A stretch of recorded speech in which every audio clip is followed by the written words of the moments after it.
Yan po, luto na po ang ating bulalo, bagnet, lechon kawali. At yan, meron po tayong sausawan ng bagnet po dyan. At meron po mainit na sabor ito, may mga gulay po. At meron po tayong lemon water. Yan, bago nga po pala ang lahat ay nais ko pong ipaalam sa inyo na meron po tayong panibagong channel na moto vlogging. Kung mahilig po sa mga ganong content, mag-travel. Sana po mapuntahan niyo po. Lalagay po ni Ate Rinzi ito bago po natin channel yan. Sana po supportahan ninyo. Yan, bago po tayo mag-mukbang, pray po muna tayo. Maraming salamat po sa pagkain pinag-club niyo po ngayong araw nito at maraming salamat po sa buong araw na kaligtasan. Ganyan din po mga viewers po namin. Nawa po lagi po kaming mayroong makakain sa araw-araw at maging ligtas po. Maraming salamat po ma. Tipid sa madalahin ko sa inyo. Pagtungo mga nakasawaris po namin tayo pagligtas amin. Sa iyo, nugas po tayo ng kamay. Mukbang na po tayo.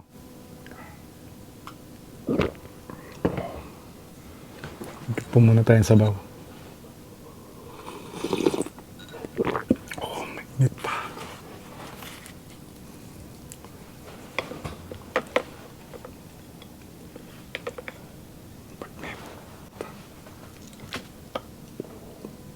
Kain po.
Init po.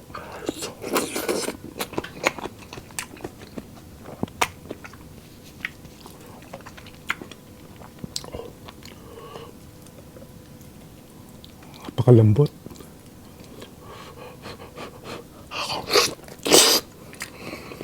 Wow.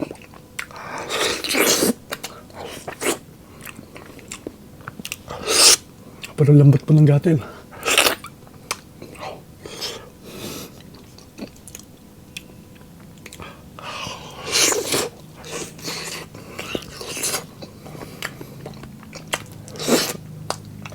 Wow.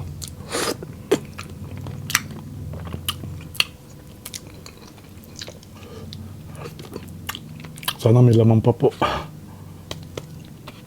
Ayaw.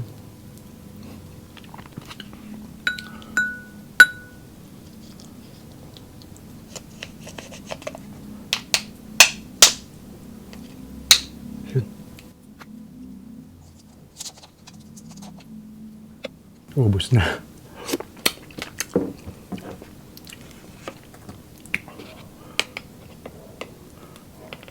No.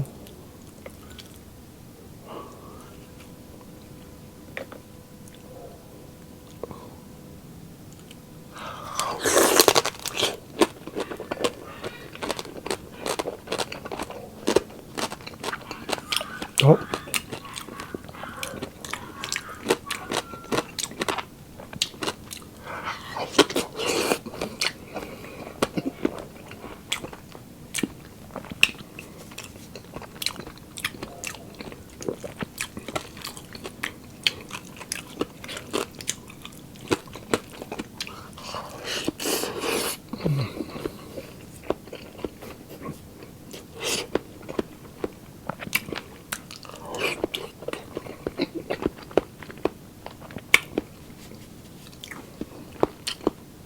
Ikap sabaw.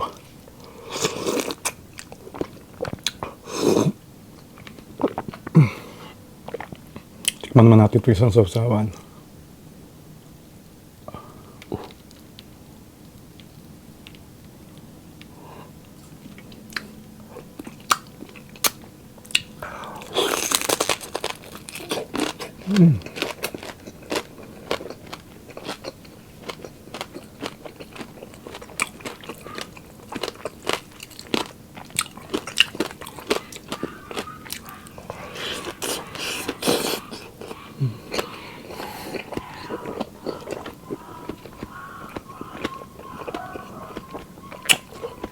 Init po. Oh.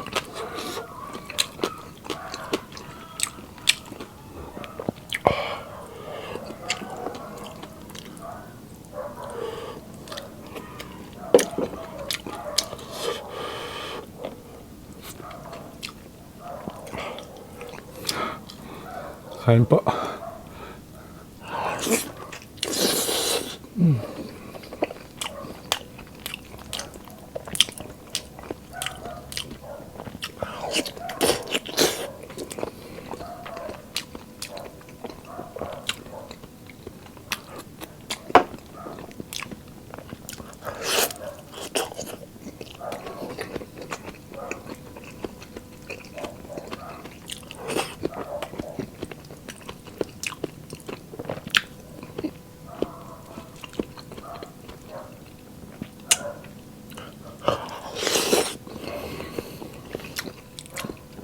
Grabe sarap.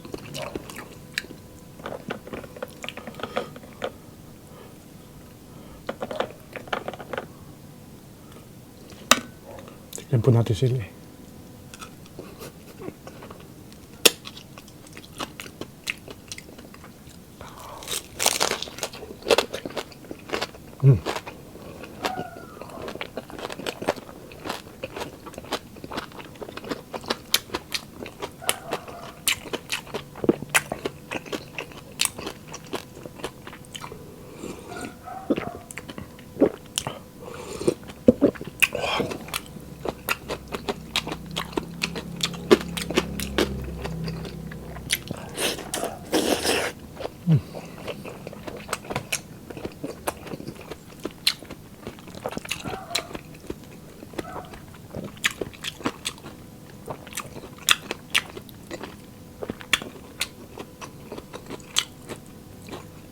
Grabe po yung mga taba, oh.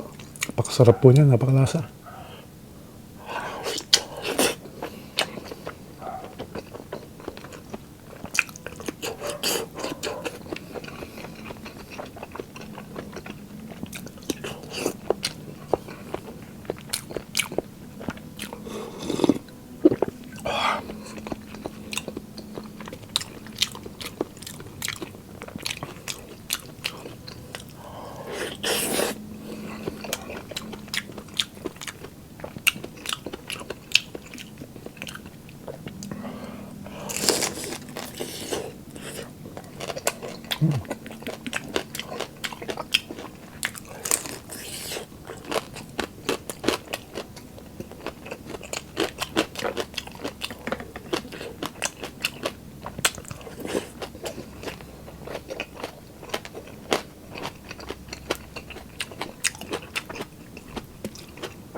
Sobrang lambot.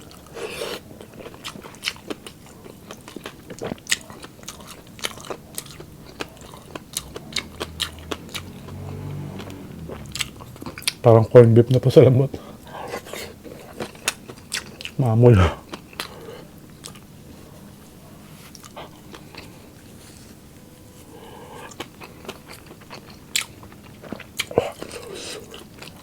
Aha.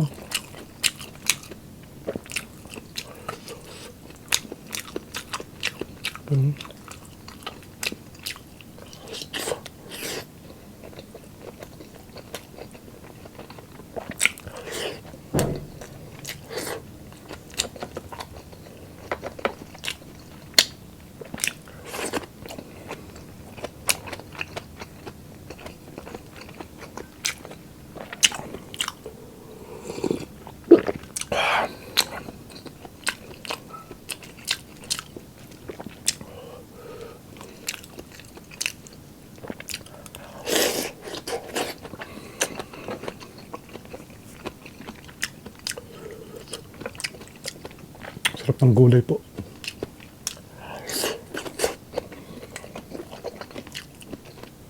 Ay, manggatal po ng ganyan, no? Sobrang sarap sa bulalo po niyan. Pag malambot po yung bulalo, ha?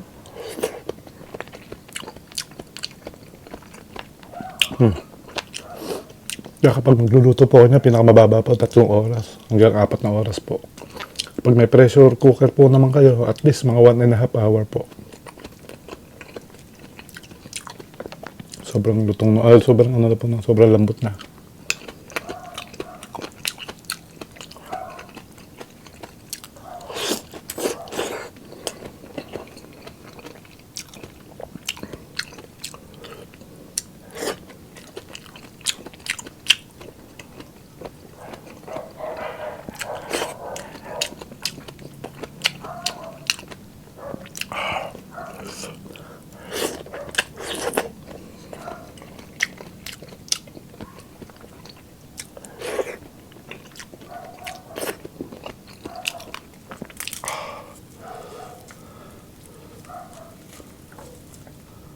Bagnet.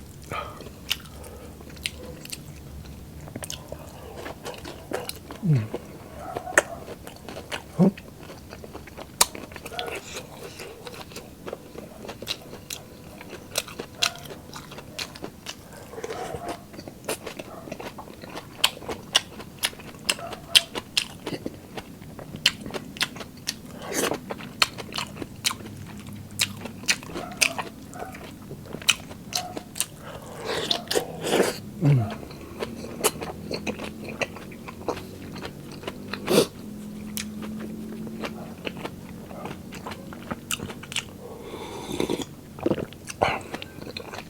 Sarap po mainit na sabaw.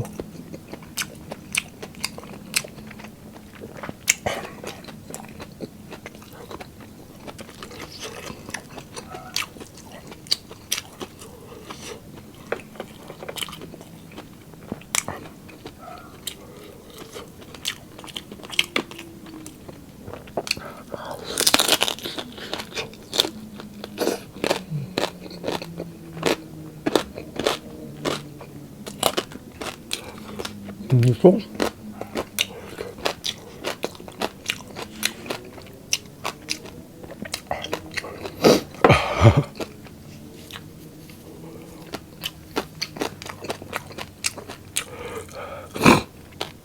Init po kasi.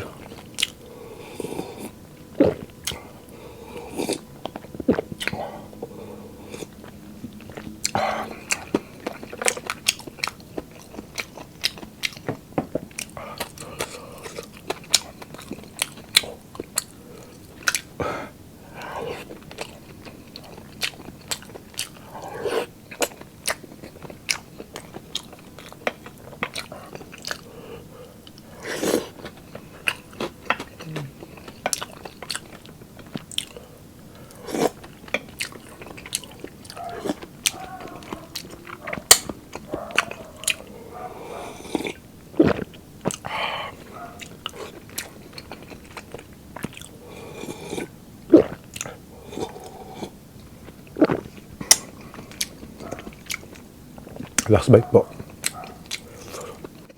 Kasi po, busog na.